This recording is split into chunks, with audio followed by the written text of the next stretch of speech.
saja itu tausiah materi ilmu yang akan disampaikan oleh guru kita. Kepadanya saya persilakan dengan salam.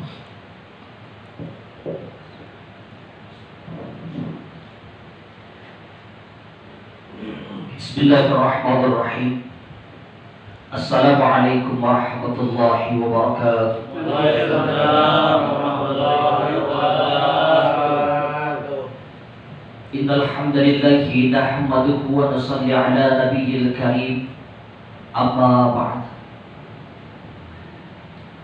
Jamaah Majelis Taklim Hidayah yang saya anggap sebagai orang tua dan guru-guru saya semuanya, kita yang hadir pada malam hari ini adalah orang-orang pilihan.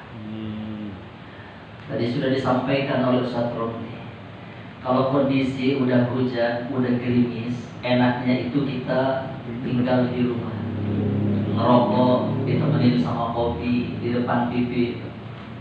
Kalau di kamar enggak, udah tua semuanya Ustaz. Kalau masih muda, enaknya tuh sama bini gitu di kamar. Cuma kalau udah tua-tua gini, tidur satu kamar sama bini aja udah masih alhamdulillah banget. Semoga Allah berikan kita kesehatan. Amin. Dan insya Allah kumpulnya kita di tempat ini, ada salah seorang Habib yang menyampaikan, siapa yang melangkahkan kakinya sholat berjamaah, siapa yang melangkahkan kakinya menuju majelis-majelis ilmu, seberapa banyak gerimis yang mengenai tubuhnya, maka segitu banyaknya dosa-dosanya diampuni oleh Allah Subhanahu wa taala. Makanya kalau rumah dekat dari majelis taklim, dari musola ke musolanya nggak usah pakai payung. Hujan deras nggak usah pakai payung. Lepek. Sampai masjid pulang lagi. Insyaallah gimana mau masuk bahasa insyaallah. Ada ilmunya, ada ukurannya, ada takarannya. Makanya semua sesuatu apapun itu butuh ilmu. Dan kumpulnya kita di tempat berzikir berjamaah, insya Allah ini akan menambah keimanan kita kepada Allah. Amin. Jaddidu imanakum, perbaharuilah iman kalian. Kemudian para sahabat bertanya, "Qila kaifa nujaddidu imana ya Rasulullah?" Bagaimana cara memperbaharui keimanan ya Rasulullah? Kemudian kata Rasul, qala akbiru min qauli la ilaha illallah, yaitu dengan memperbanyak mengucapkan kalimat la ilaha illallah. Tadi kita udah tahlil, Allah yuhallilul tahlilan la ilaha illallah. Kalau di masjid-masjid lain 5 waktu ba'da sholat mereka tahlil. Tapi kita juga di sini kita Ustaz. Insyaallah. Belum orang-orang yang ikut ahli tariqah, mereka menikmati zikirnya kepada Allah Subhanahu wa taala. Walaupun makam kita tidak sama dengan Ali karramallahu wajhah, ketika terkena anak panah, apa kata Ali? Cabut anak panah itu ketika aku sedang sholat. Dicabut oleh sahabat. Kemudian ditanya, wahai Ali, kenapa kau minta anak panah itu dicabut saat engkau sholat? Apa kata Ali karramallahu wajhah? Karena ketika aku sholat kau cabut anak panah itu, aku tidak merasakan sakit sama sekali. Insyaallah. Karena nikmatnya zikir. Makanya kata Ali, kalau nggak ada lagi zikir di dunia ini, maka nggak ada lagi nikmatnya hidup. Berarti yang paling nikmat dalam hidupnya itu adalah berzikir kepada Allah. Coba kita, ada imam bacaannya panjang dikit udah ngeluh kita, udah goyang-goyang dari belakang lagi. Ini lama benar sih.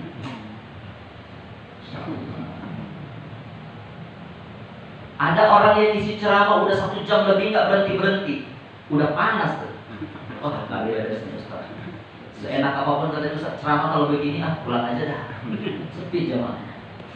Insyaallah. Makanya ini menambah keimanan kita kepada Allah, dan disinilah ketika keimanan kita sudah kuat kokoh di hadapan Allah, kita akan menjadi orang-orang yang taat, yang tunduk dan patuh di bawah hukum-hukum aturan Allah. La yazni zani hina yazni wa huwa mu'min. Tidak akan berzina seseorang yang masih beriman. La yashrabul khamra hina yashrabu wa huwa mu'min. Tidak akan minum khamr, sesuatu hal yang haram, seseorang yang kuat keimanannya. La yashriku syariku hina yashriku wa huwa mu'min. Gak akan mencuri, mengambil hak orang lain, orang yang kuat dan kokoh keimanan di dalam dirinya. Makanya ukur diri kita tuh. Makanya kita bisa mendeteksi bagaimana keimanan kita. kita bisa mendeteksi bagaimana keilmuan kita. Kalau kita masih doyan maksiat, berarti iman kita masih lemah.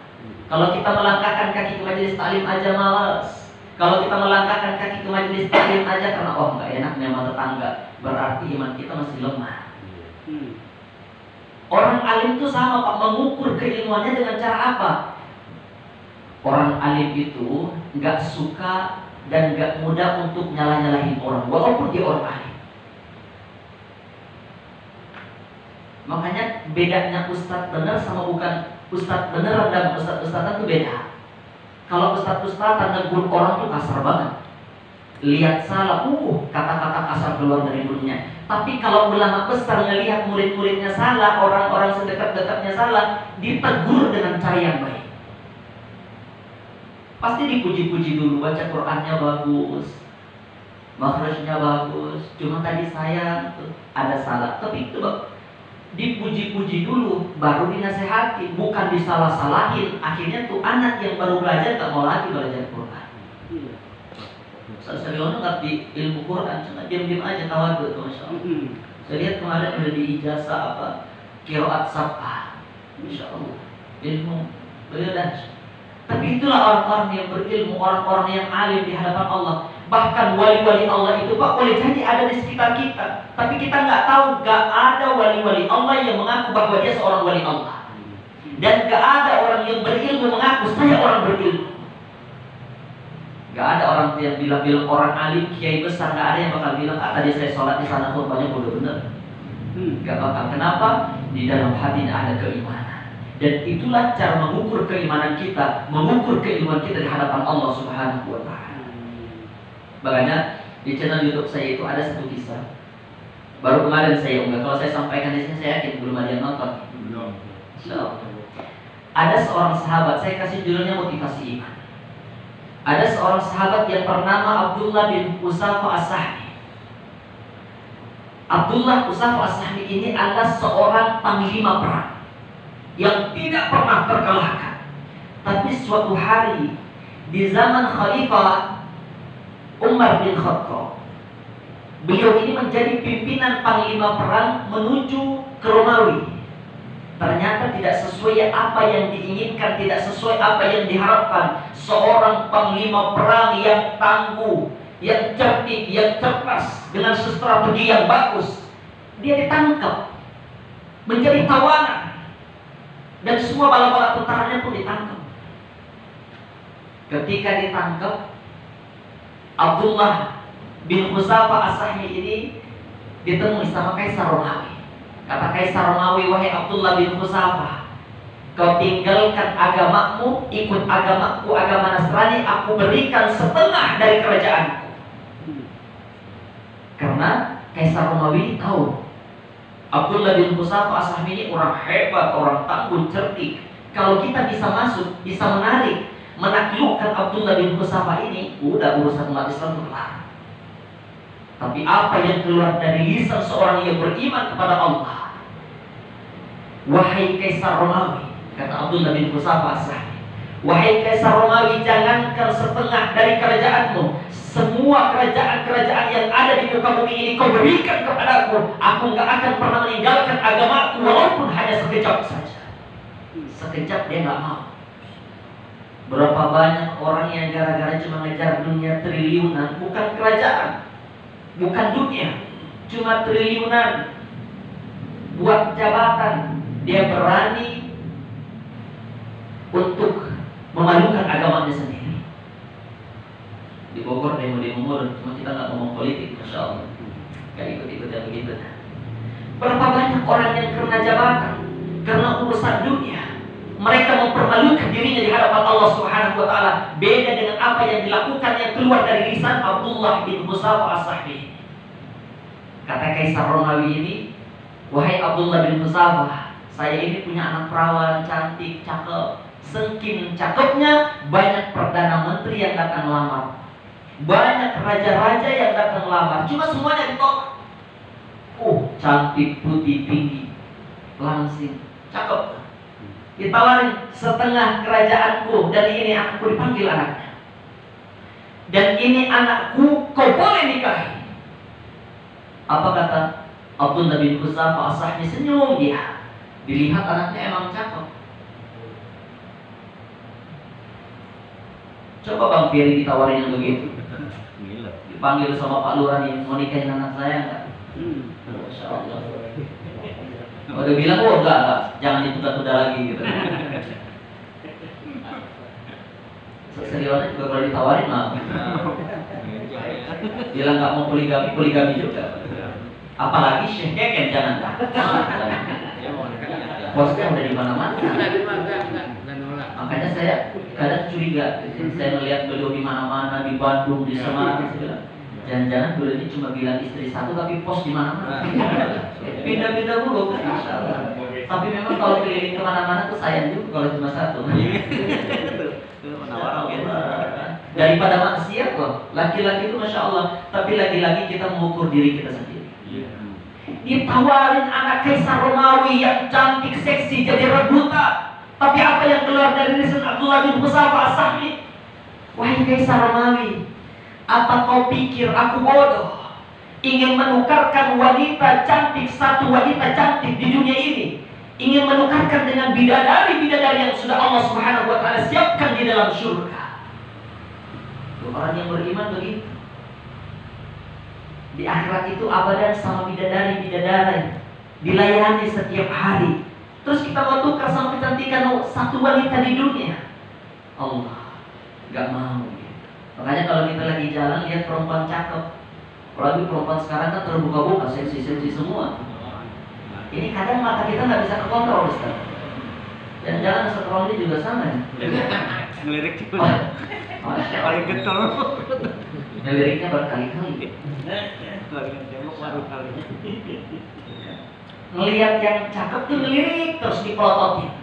Coba di saat itu kita berpikir, ngapain saya melihat sesuatu hal yang haram, ngotorin mata, nanti tanggung jawab di hadapan Allah. Saya mau tukerin satu wanita di dunia ini dengan bidadari surganya Allah Subhanahu wa Ta'ala. Simple. Gak ada tandingannya. Secantik apapun wanita di dunia ini, gak ada tandingannya dengan bidadari surga. Makanya seorang laki-laki yang hebat, yang sukses itu apa? Dia mampu menjadikan istrinya dan anak-anaknya menjadi bidadari surga.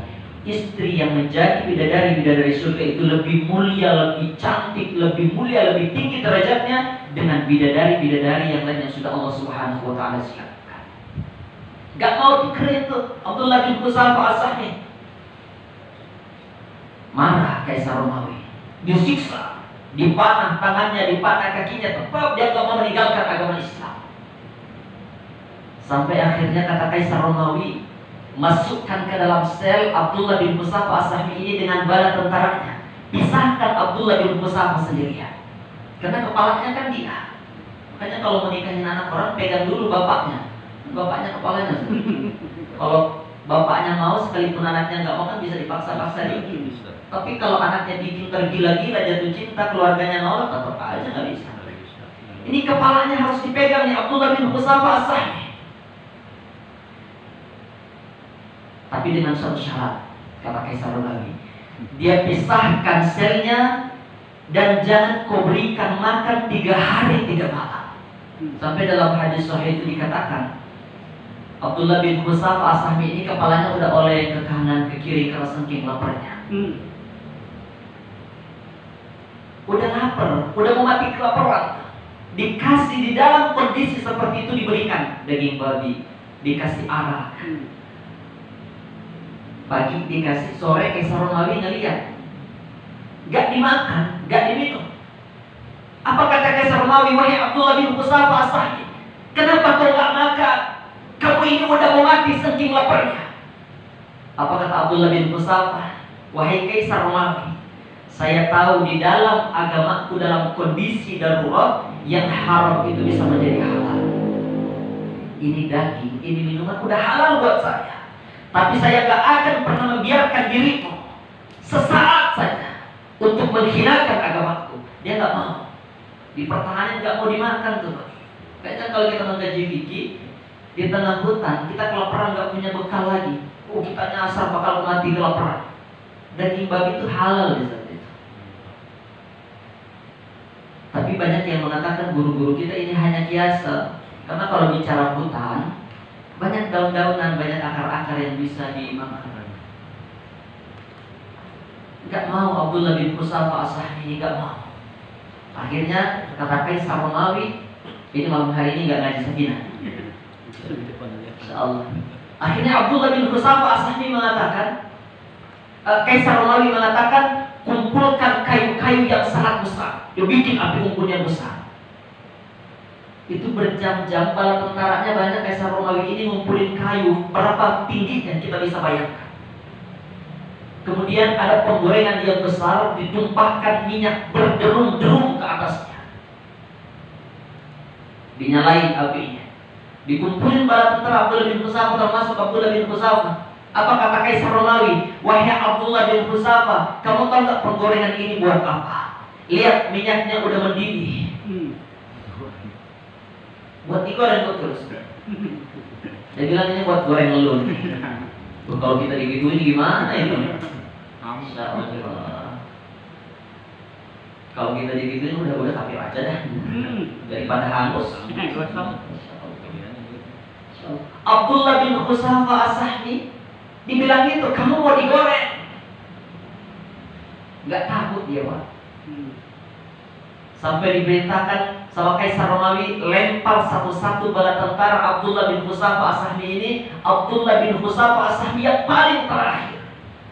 Bayangin panglima perang ditakut-takutin. Emang sengaja ditakut-takutin. Dilempar bala tentaranya satu. Abdullah bin Husafa udah mulai nangis tuh. Panglima perang bisa nangis dia. Dilempar bala tentaranya yang kedua. Wah, tambah nangis Abdullah bin Husafa. Sampai bala tentaranya yang ketiga peluknya dilempar.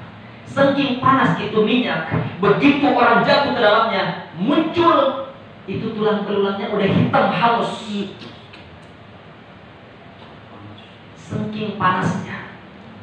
Ini Kaisar Romawi ngelihat Abdullah bin Husafa dari tadi makin nangis dia. Udah terseduh-seduh saking nangisnya. Bakal berani ninggalin agamanya. Ditanya, wahai Abdullah bin Husafa, apakah sekarang kau meninggalkan agama? Dia bilang, saya gak akan pernah meninggalkan agamaku apapun yang terjadi dalam hidupku. Insyaallah ini ucapan yang dahsyat dari seorang yang muslim. Kemudian kata Kaisar Romawi, lalu apa yang membuat kau menangis, meneteskan air matamu? Bukankah kau sudah takut? Bukankah takut dengan kematian?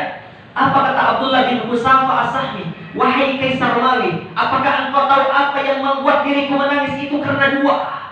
Yang pertama, aku iri dengan teman-temanku. Dia lebih dulu syahid menghadap Allah Subhanahu wa ta'ala. Dia mendapatkan ganjaran pahala apa yang pernah dia lakukan. Yang kedua, kenapa aku menangis wahai Kaisar Romawi? Aku nyesal kenapa Allah Subhanahu wa ta'ala hanya memberikan aku satu nyawa. Seandainya Allah memberikan aku 1000 nyawa, aku siap mati satu persatu sampai ke 1000 kalinya untuk mempertahankan agama dan akidahku di hadapan Allah Subhanahu wa ta'ala. Itu orang yang beriman tuh. Kita majelis taklim, udah masa-masa. Kemarin Ramadan di Palestina, saudara-saudara kita sholat ditembakin gak bukan? Udah tahu bakal diserang di masjid, masih berangkat aja ke masjid. Kita udah tahu datang ke musola pasti ngopi, insyaallah. Iya. Masa nggak mau datang ngopi doang? Insyaallah. Saya sering bilang, majelis taklim itu judulnya majelis taklim. Jangan pernah lihat pengurusnya siapa, jangan pernah lihat jamaahnya siapa, jangan pernah lihat yang isi kajiannya siapa. Tapi judulnya majelis ilmu, berapa banyak fadilah-fadilah yang ada di dalamnya. Sering kita menyampaikan fadilah-fadilah dulu di majelis ilmu. Jadi nggak usah lihat itu. Dan jangan cuma ngaji di sini, ngaji di luar. Saya ngaji di luar, Pak. Subuh, Sabtu subuh, saya mengaji di Mega Cinere bersama Ustaz Abi Maki. Ngaji juga bukan berarti saya ngisi keliling ke sana-sana, enggak ngaji, kita ngaji insyaallah. Terus menuntut ilmu. Kapan kita menuntut ilmu berhenti? Ketika nafas kita sudah berhenti. Tapi sebelum berhenti, tuntut ilmu. Akhlak, nuntut ilmu dengan akhlak, punya ilmu berakhlak lagi itu. Makanya itulah indahnya hidup kalau disertai dengan ilmu. Semoga pertemuan berikutnya yang datang makin ramai. Kita masih semangat. Ibadah apapun, kalau kita nikmati itu jadi nikmat dan kita ketagihan. Kalau antum masih merasa sholat, jangan berhenti sholat, tapi tunggu sholat sampai kau menjadi khusyuk dan nikmat itu sholat. Kalau kita masih datang majelis taklim karena masih merasa oh nggak enak sama tetangga, nggak enak sama Ustaz Romli ini, nggak enak sama Ustaz Yadi, masya Allah. Bikin nikmat duduk di majelis taklim. Bikin nikmat, kalau udah nikmat insya Allah pengen terus tuh. Makanya ada juga orang yang bilang, aduh kenapa sih taklim tuh kayaknya 1 minggu sekali kelamaan gitu. Artinya sudah menikmati bagaimana nikmatnya duduk di majelis-majelis ilmu. Semoga kita semua menjadi orang-orang yang dimuliakan oleh Allah, kita diberikan kesehatan, diwaskan rezeki oleh Allah Subhanahu wa taala. Ini saja, mohon maaf. Subhana rabbi hazza wa jalla. Assalamualaikum warahmatullahi wabarakatuh. Alhamdulillah, demikian tausiah kelas samping kita. Mudah-mudahan kita dapat memahami kehidupan kita sehari-hari. Kita berjaga doa itu sampai iman yang spesial. Harus biasa. Al-Fatihah.